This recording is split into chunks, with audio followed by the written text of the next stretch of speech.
हमनी के संस्कृति, हमनी के संस्कार सदा रहे हमनी के साथ। भारत के महान ग्रंथ और काव्य सब के संपूर्ण संकलन सब्सक्राइब करें तिलक। हे द्वारिकाधीश, सगरे संसार के राजा महाराजा सभे के परास्त करके हम ही प्रमाणित कर देले हैं कि पृथ्वी लोक पर हम ही सर्वशक्तिमान हैं। ऐसे एक के बाद एक सभे राजा हमरा अधीन होखल स्वीकार कर लीले बाड़न। जब मूर्ख राजा लोग हमके पृथ्वी बल्लभ माने से इनकार कैले बाड़न, ऊ अबे धरती पर ना, धरती के अंदर समा चुकल बाड़न। तू एगो बुद्धिमान राजा बाड़ा, ऐसे हम द्वारका के विरुद्ध आपन विशाल सेना भेजे के बदले आपन शांति दूत ठहरा। कन्हैया, पौंड्रक के दूत शांति के संदेश में युद्ध के धमकी के लपेट के लिए आयल बा और तू चुपचाप सुन रहल बाड़ा। दाऊ भैया, दूत आपन कर्तव्य निभा रहल है। वो राजा पांड्रक के आदेश पत्र है, ओकर अधीन है। ऐसे दूत के अपन कर्तव्य निभावे दी।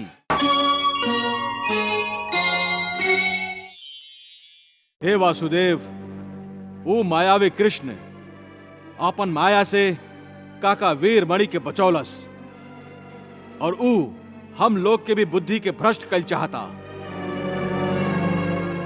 बाकी ऐसा ना होई वासुदेव, ऐसा ना होई। हम लोग ओकर माया के प्रभाव में ना आए। जब से कृष्ण हमार मित्र नरकासुर के वध कैले बा, तब से हमार मन में कृष्ण से प्रतिशोध के ज्वाला भड़क रहल बा।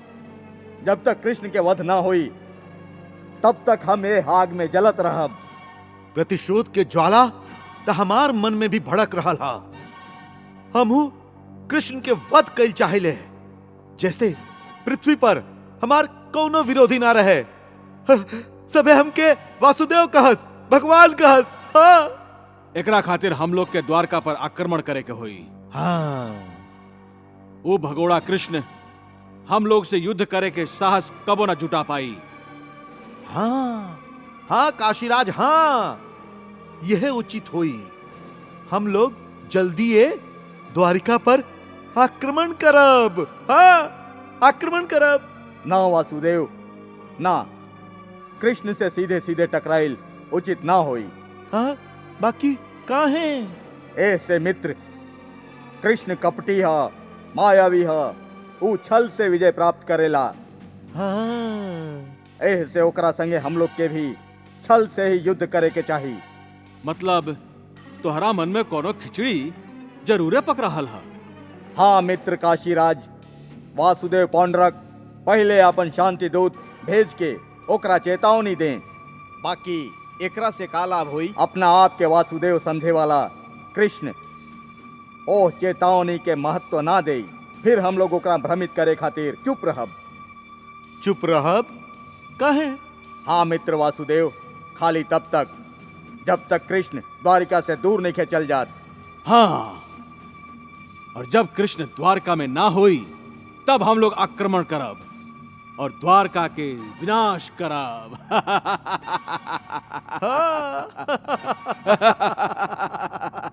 हाँ, विनाश करब।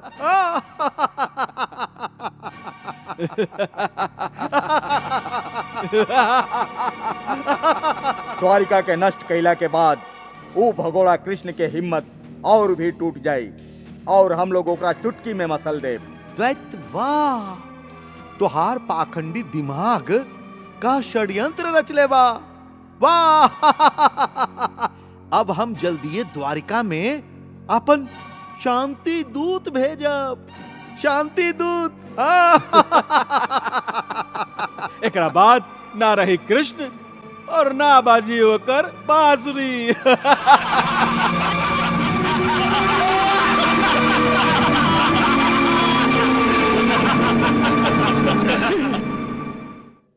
हे द्वारिकाधीश, सगरे संसार के राजा महाराजा सभे के परास्त करके हम ही प्रमाणित कर देले हैं कि पृथ्वी लोक पर हम ही सर्वशक्तिमान हैं। ऐसे एक के बाद एक सभे राजा हमरा अधीन होखल स्वीकार कर लीले बाड़न।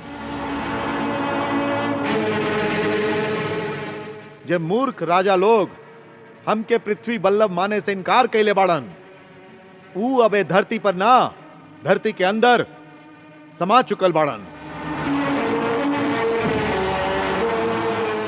तू एगो बुद्धिमान राजा बाड़ा, ऐसे हम द्वारका के विरुद्ध आपन विशाल सेना भेजे के बदले आपन शांति दूत। ठहरा कन्हैया, पौंड्रक के दूत शांति के संदेश में युद्ध के धमकी के लपेट के लिए आयल बा और तू चुपचाप सुन रहल बाड़ा। दाऊ भैया, दूत आपन कर्तव्य निभा रहल है। वो राजा पांडरक के आदेश पत्र है, ओकर अधीन है। ऐसे दूत के अपन कर्तव्य निभावे दी। बाकी कन्हैया इता दाऊ भैया, दूत आगे के संदेश पढ़ा। तू एगो बुद्धिमान राजा बाड़ा, ऐसे हम द्वारका के विरुद्ध आपन विशाल सेना भेजे के बदले आपन शांति दूत भेज ले हैं और शांति के मांग यह है कि तू भी आपन बुद्धि से काम ला, ना खाली पृथ्वी वल्लभ माना, बल्कि अपना आप के वासुदेव कहल छोड़ के हमके वासुदेव कह के संबोधित करा। ऐसे कि सच्चा वासुदेव अब खाली हम ही हैं। यदि तू शांति के हमार संदेश के स्वीकार ना कैला त हम ही समझब कि तू और तुहार बड़ भाई बलराम के अकारण ही आपन बल के घमंड हो गइल हा और तू दोनों उन्मत्त हो गइल बाड़ा। दूत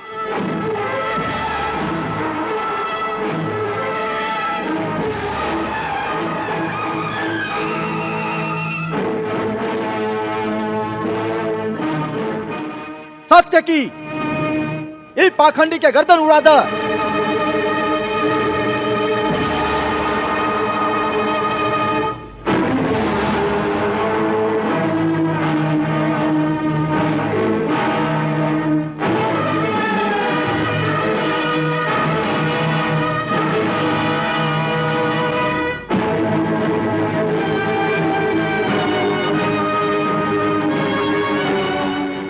सत्य की हमार आज्ञा के पालन होके। ठहरा सात्विकी,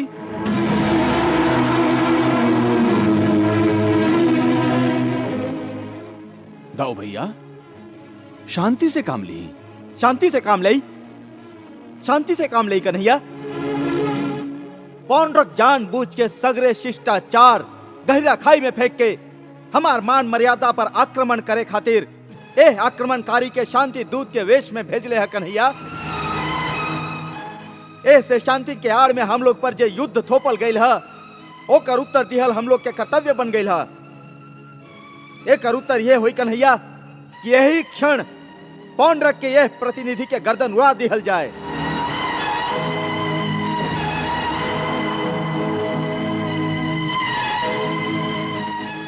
द्वारिकाधीश,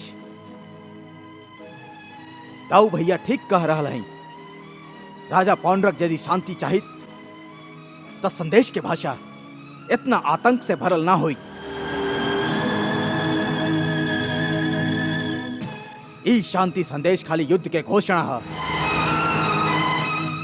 द्वारकाधीश, हम क्या आज्ञा दी। हम अपना आप के रोक ना पावत हैं। ई तलवार ए दुष्ट के खून चाटे खातिर उत्सुक हो रहा है। सत्य की ए समय तू यह दूत के अपमान कर रहल बाड़ा। क्षमा करी द्वारकाधीश, ये भी तो आपके अपमान कर रहल हा। अपना मेहमान के अपमान कईल राजा पांडुरंग के नीति होई, बाकी हम तो अपन अतिथि के सम्मान कईल जाने ली। और ये दूत ए समय द्वारका नगरी के अतिथि है और हमार शरण में आयल है। ऐसे आप सब अपन क्रोध के तलवार के अपन मयान में वापस रख ली।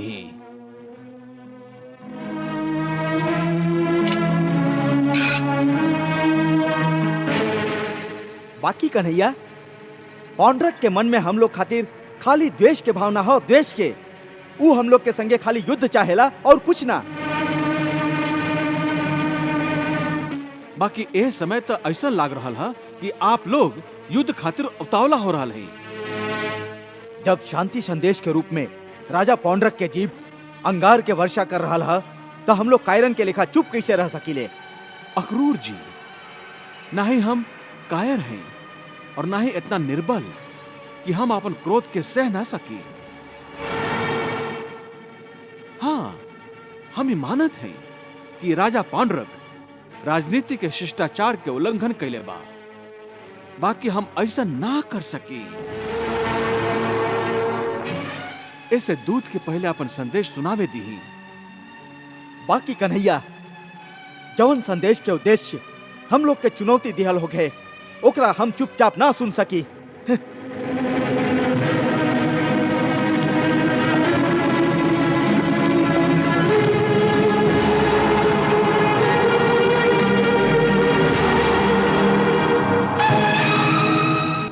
आप सब लोग बैठ जाएं। हे दूत, तू अपन राजा का संदेश आगे सुनावा। हे कृष्ण, तू हमार नाम वासुदेव ग्रहण करके हमार स्वांग धर ले बाड़ा। बाकी याद रखा, हम ही सच्चा वासुदेव हैं। हमरा पास कौमुखी नाम के प्रचंड गदा हा, जे बड़ बड़ वीर महावीर के यमलोक पहुंचैले बा। हमार सारंग धनुष दिव्य धनुष है, जेकर टंकार से तुहार हृदय धड़कल भुला जाई। नंदन नाम के हमार तलवार यमराज के भी यमलोक पहुंचा सकेला। और हमार सुदर्शन चक्र तुहार सुदर्शन चक्र के टुकड़ा टुकड़ा कर सकेला, और तुहार वध भी आसानी से कर सकेला। हम ही सच्चा वासुदेव हैं, और ये धरती पर खाली एक ही वासुदेव रही। ऐसे तू या तो हमके वासुदेव माना, या फिर हमरा से आपन मृत्यु मंगबा। तुहार शुभचिंतक वासुदेव पांड्रक। पौंड्रक नगरी के दूत संदेश लावे खातिर धन्यवाद। राजा पौंड्रक इस संदेश द्वारा जे शब्द के युद्ध छेड़े के प्रयास कैले बाड़न, ओकर उत्तर दिहल ऐसे उचित नहीं है, कहे कि हम ना तो शब्द के युद्ध के पक्ष में हैं और ना ही शस्त्र के। फिर भी यदि वो युद्ध चाहेलन तो युद्ध होई, बाकी एकर पहल उन्हीं के करे के होई। और यदि उ एकर पहल कैलन तो एह युद्ध के अंत हम करब। वासुदेव श्री कृष्ण के, वासुदेव श्री कृष्ण के, वासुदेव श्री कृष्ण के, वासुदेव श्री कृष्ण के, वासुदेव श्री कृष्ण के, वासुदेव श्री कृष्ण के। अक्रूर जी, आज्ञा दी है द्वारकाधीश। श्रीमान दूत यदि ठहरल चाहें तो उनका आदर सम्मान के साथ यहां ठहरावल जाए, और यदि वो जायल चाहें तो आप अपना जिम्मेदारी पर इनका के सुरक्षित रूप से द्वारका के सीमा तक स्वयं छोड़ के आई।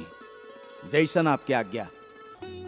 द्वारकाधीश के, द्वारकाधीश के, द्वारकाधीश के, द्वारकाधीश के, द्वारकाधीश के, द्वारकाधीश के, द्वारकाधीश के, द्वारकाधीश के।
जाई दाऊ भैया, रुक जाई।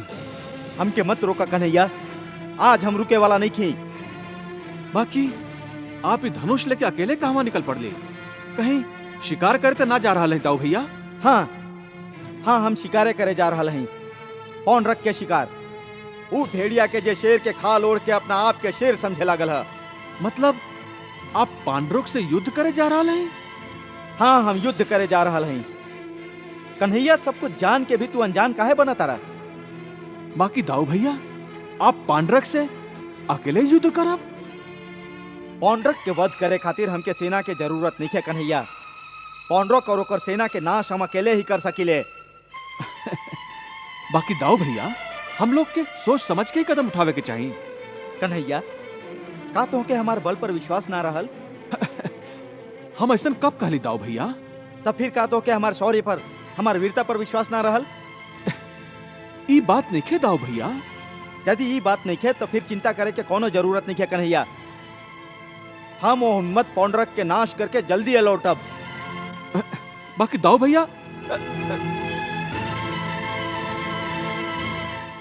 भैया, पांडुरंग से तुरंत युद्ध करे के का जरूरत था? ई तू कहता रहा ई कन्हैया। अरे वो तोहार अपमान कैले हा। तोहार अपमान मतलब हमार भी तो अपमान है कन्हैया। वो हम लोग के युद्ध के चुनौती देले हा और हम वो चुनौती के स्वीकार कैले हैं। बाकी का बाकी? अपना आप के वासुदेव समझे वाला पौंडरक के उचित दंड देहल उचित नहीं के? उचित भी हाँ दाऊ भैया। बाकी दाऊ भैया, हम पांडुरंग के जरूर दंड देव। हम लोग ना, हम अकेले ही ओकरा उचित दंड देव कन्हैया। और एकरा खातिर हमके केहू के सहायता के कोनो जरूरत नहीं है। हम जानत हैं दाऊ भैया, आप परम शक्तिशाली हैं, बलशाली हैं, शौर्यशाली हैं। आप अकेले ही पांडुरंग के वध कर सकीले। यदि ऐसन है फिर हमके युद्ध पर जाए से तू काहे रोका तारा कन्हैया? ऐसन कौन सा चिंता है जे तोके खा रहा? बतावा दाऊ भैया, हमार चिंता के खाली आप ही दूर कर सकीले। हम? हाँ दाऊ भैया, हस्तिनापुर में दुर्योधन के बेटी लक्ष्मण के स्वयंवर जे हाँ। अरे हाँ कन्हैया, हम तो ये बात भुलाई गई रही। अब आप ही सोची दाऊ भैया, ऐसा में युद्ध छेड़ल का उचित होई? हाँ हाँ, बात तो तू ठीक है कहता रहा कन्हैया। बाकी दाऊ भैया, हमारा असल चिंता था हमार जामवंती पुत्र सांब है। सांब? अरे वो तो हमार भतीजा है कन्हैया, बिल्कुल हमरे तरह बलशाली और शौर्यशाली है। ओकर कैसन चिंता तो होके? अरे बलवान युवक ही तो चिंता के कारण होकेला, काहे कि वो जवानी के जोश में अपन बुद्धि का प्रयोग ना करेला। ऐसे हम चाहते दाऊ भैया कि स्वयंवर में आप ओकरा संगे जाएं, तबे वो अपना आप पे काबू रखी। इतना ही ना? हाँ। ठीक है, ओकरा संगे हम हस्तिनापुर खुद चल जाए। अब तो कोनो चिंता नहीं है ना? ना।